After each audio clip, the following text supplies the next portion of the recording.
9th class का एक बहुत ही इम्पॉर्टेंट टॉपिक है सॉल्यूशन, कोलाइडल एंड सस्पेंशन। ये टॉपिक 9th क्लास में अक्सर बच्चों को परेशान करता है। आज हम इस टॉपिक के बारे में डीपली समझेंगे कि what is solution and suspension and colloidal and it's property also. तो सबसे पहले हम अभी देखते हैं कि हम रोज़ाना की ज़िंदगी में बहुत सारी चीज़ें हम अपने घर में अपने आसपास इस्तेमाल करते हैं, लेकिन हम कभी ये नहीं सोचते केमिस्ट्री के पॉइंट ऑफ व्यू से कि ये सॉल्यूशन है या सस्पेंशन है या कोलाइडल है। लेकिन आज इस चैप्टर के बाद हम इन चीज़ों को साइंस यानी केमिस्ट्री के पॉइंट ऑफ व्यू से देखेंगे कि कौन सी चीज़ सस्पेंशन है, कौन सी चीज़ कोलाइडल है और कौन सी चीज़ सॉल्यूशन है। तो सबसे पहले हम बात करते हैं, जैसे हमारे आसपास हम टूथपेस्ट रोज़ाना करते हैं, इसी तरह हमारी बॉडी में ब्लड है और ऐसे ही हम दूध रोज़ाना पीते हैं या पानी है जिसमें हम शुगर ऐड करके या सॉल्ट ऐड करके भी पीते हैं। तो इसमें से क्या चीज़ सस्पेंशन है, क्या कोलाइडल है, आज हम इस बारे में जानेंगे एक एक करके। तो सबसे पहले हम बात करते हैं सॉल्यूशन की। तो सॉल्यूशन क्या होता है, व्हाट इज़ सॉल्यूशन? तो अगर हम इसकी डेफिनेशन की तरफ देखें तो it is a homogeneous mixture of two or more substances in which at a constant temperature the relative amount of the solute and solvent can change up to a definite limit is called solution। अब अगर हम इसको समझें अपनी easy language में कि solution होता क्या है, तो सॉल्यूशन को समझने के लिए हमें पहले ये समझना पड़ेगा कि मिक्सचर दो तरह के होते हैं। एक मिक्सचर होता है होमोजीनियस और एक मिक्सचर होता है हेट्रोजीनियस। होमोजीनियस मिक्सचर और हेट्रोजीनियस मिक्सचर जैसा हम फिगर में देख रहे हैं, होमोजीनियस में सॉल्यूट यूनिफॉर्म डिस्ट्रीब्यूट हैं और हेट्रोजीनियस में नॉन यूनिफॉर्म डिस्ट्रीब्यूट हैं। बहुत ईजिली समझ में आ जाएगा कि एग्जांपल से, जैसे हम अपने घर में इस्तेमाल करते हैं फ्रूट चाट, तो फ्रूट चाट एक एग्जांपल है हेट्रोजीनियस मिक्सचर की। और जैसे हमने पानी के अंदर शुगर या सॉल्ट ऐड कर दिया तो वो एग्जांपल है होमोजीनियस मिक्सचर की। अब होमोजीनियस क्यों है वो, कि अगर जो पानी हम पी रहे हैं चीनी वाला, जिसके अंदर चीनी या नमक ऐड है, हम उसको कहीं से भी पी लें, कहीं से भी निकाल लें, बीच में से, ऊपर से, नीचे से, उसका टेस्ट सेम रहेगा, वो चेंज नहीं होगा। कहीं से भी हम इस्तेमाल कर लें तो वो होमोजीनियस मिक्सचर हो गया। लेकिन अगर हम ये देखें कि जो फ्रूट चाट हम घर में खा रहे हैं, तो अगर हम उसके अंदर डिफरेंट फ्रूट्स हैं, उसमें पाइनएप्पल भी है, उसमें ग्रेप्स भी हैं, उसमें वाटरमेलन भी है और दूसरे फ्रूट्स भी हैं, अगर हम उसको खाएं, हर बार ऐसा नहीं हो सकता कि सारे फ्रूट्स उस हमारे चम्मच में बराबर आ जाएं, तो वो हेट्रोजीनियस की एग्जांपल हो गई। तो हेट्रोजीनियस मिक्सचर की एग्जांपल बहुत सारी हमारी, जैसे हम जो मिक्सचर हम घर में खाते हैं जिसको हम मिक्सचर ही कहते हैं, हम उसमें देखते हैं उसके अंदर मूंगफली भी होती है, उसके अंदर सेव भी होते हैं, उसके अंदर दाल भी होती है, तो वो मिक्सचर है। लेकिन ये पॉसिबल नहीं है कि वो सब चीज़ों का इक्वल अमाउंट हमारे चम्मच में हर बार इक्वल अमाउंट आ जाए। तो अब हम उम्मीद करते हैं कि सॉल्यूशन आप सबको समझ में आ गया होगा कि व्हाट इज़ सॉल्यूशन। अब सॉल्यूशन की कुछ प्रॉपर्टीज़ की तरफ हम चलते हैं, जिसकी पहली प्रॉपर्टी जो सॉल्यूशन की है वो क्या है कि solution is a homogeneous mixture. Second property जो सॉल्यूशन की होती है वो ये होती है कि the particles of a solution are smaller than 1 nanometre. इनका साइज़ 1 नैनोमीटर से छोटा होता है, जिसकी वजह से हम इनको आँखों से नहीं देख सकते।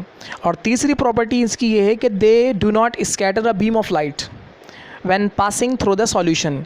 जब इसमें से किसी लाइट को पास किया जाता है तो वो लाइट स्कैटर नहीं होती, क्योंकि इसके पार्टिकल्स का साइज़ बहुत छोटा होता है। जैसे हम फिगर में देख रहे हैं कि जब लाइट सॉल्यूशन में से पास हो रही है तो वो बिल्कुल भी स्कैटर नहीं हो रही, यानी फैल नहीं रही, और जब वही लाइट किसी कोलाइडर या सस्पेंशन में से पास होती है तो वो फैलने की वजह से उसका पाथ हमको विजिबल हो जाता है।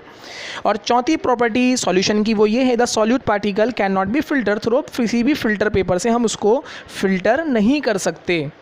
और ये जब फ़िल्टर नहीं कर सकते, अगर हम इसको अनडिस्टर्ब छोड़ दें तो इसके जो पार्टिकल्स होते हैं वो कभी भी सेटल डाउन नहीं होंगे, नीचे नहीं बैठेंगे, वो एज इट इज़ रहेंगे। अगर हमने किसी भी चीनी का घोल या नमक का घोल ले रखा है तो वो हम उसको अगर पूरे दिन भी रखेंगे तो वो चीनी या नमक वो सेटल डाउन नहीं होगी।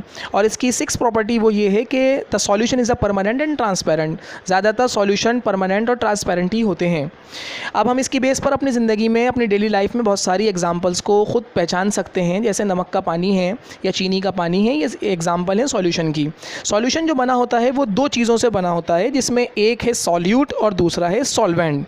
अब सॉल्यूट और और सॉल्वेंट क्या होते हैं, हम इसको बहुत ईजी लैंग्वेज में समझ सकते हैं कि जो चीज़ ज़्यादा क्वांटिटी में होती है ज़्यादातर वही सॉल्वेंट होती है, और जो चीज़ कम अमाउंट में होती है वो सॉल्यूट होती है। जिसकी एग्जांपल हम इजीली समझ सकते हैं, जैसे हमने चीनी को पानी में घुलाया तो चीनी जो है वो सॉल्यूट है और पानी जो है वो सॉल्वेंट है, या नमक को हमने पानी में घुलाया तो नमक जो है वो सॉल्यूट है और पानी क्या है, वो सॉल्वेंट है।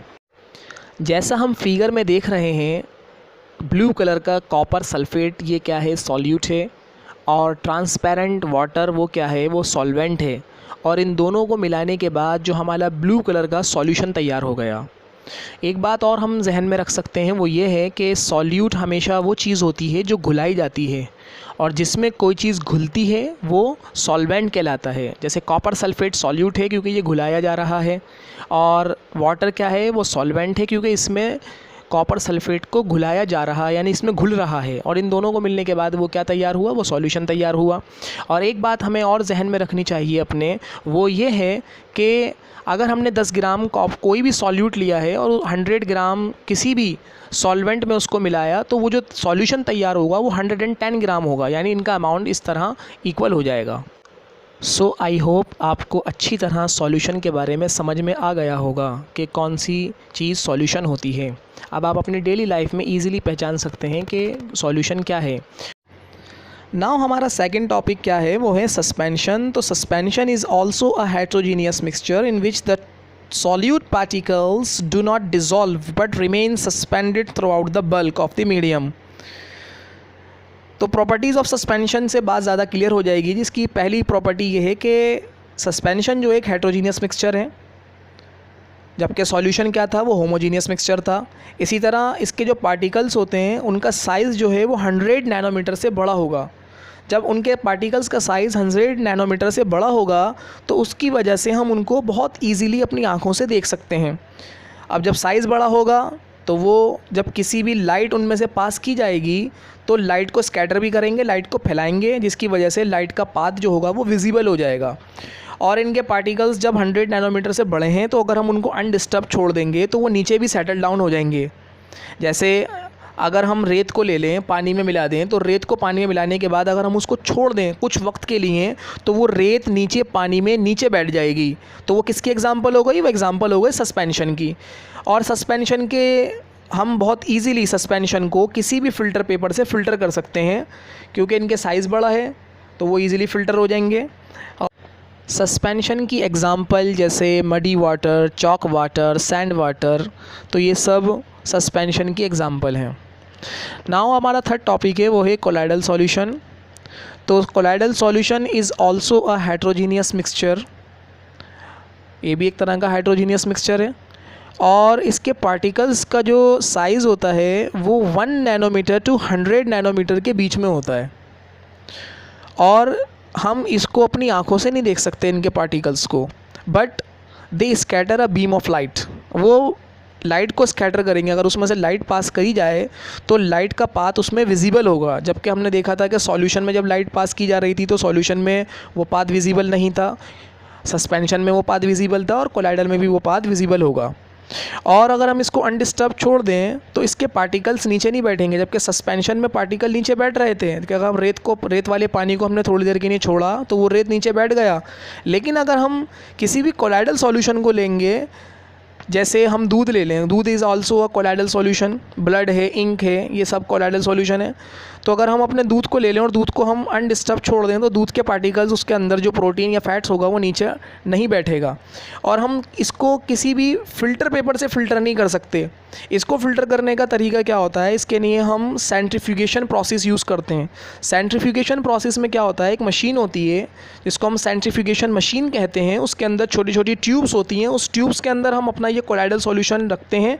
उसके बाद जब हम उसको ऑन करते हैं तो वो बहुत तेज़ रोटेट करती है, उसका आरपीएम होता है 2000 या 2500 आरपीएम पे वो मशीन घूमती है, जिसकी वजह से उसके जो सॉल्यूट पार्टिकल्स होते हैं वो नीचे बैठ जाते हैं और उसका जो सॉल्वेंट होता है वो ऊपर आ जाता है। फॉर एग्जांपल हमने ब्लड लिया तो ब्लड के जो सेल हैं वो नीचे बैठ जाएंगे और उसका जो प्लाज्मा है वो ऊपर आ जाएगा। तो हम कोलाइडल सॉल्यूशन को सेंट्रीफ्यूगेशन प्रोसेस से अलग कर सकते हैं। आई होप आपको ये सारे के सारे टॉपिक बहुत अच्छी तरह क्लियर हो गए होंगे, और आप अगर किसी और टॉपिक को डीपली जानना चाहते हैं तो आप मुझे कमेंट करके भी बता सकते हैं।